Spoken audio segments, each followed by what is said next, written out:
Τι είναι αυτό? Ένα σπουργίτι.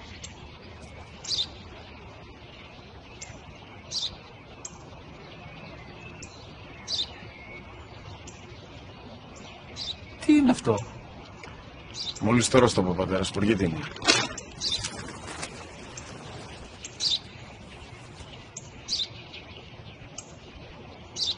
Τι είναι αυτό? Ένα σπουργίτι είναι, πατέρα. Ένα σπουργίτι. Σπου-γι-τι!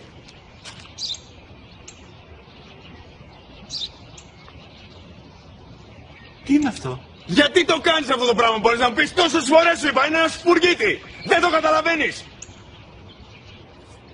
Πού πας?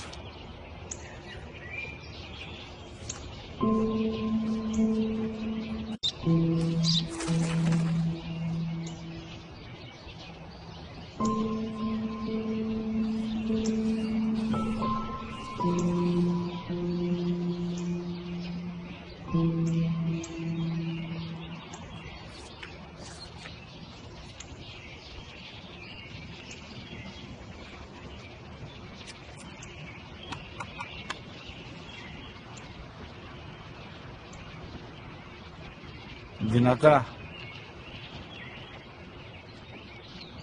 Σήμερα ο μικρός μου γιος, που πριν λίγες μέρες έκλεισε τα 3, καθόταν μαζί μου έξω στο πάρκο όταν ένας σπουργίτι ήρθε και κάθισε απέναντί μας. Ο γιος μου με ρώτησε 21 φορές τι ήταν αυτό και το απάντησε και τις 21 φορές ότι ήταν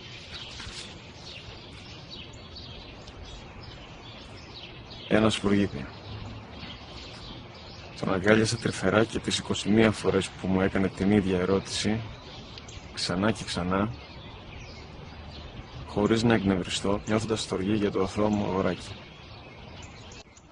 وَقَضَى رَبُّكَ أَلَّا تَعْبُدُوا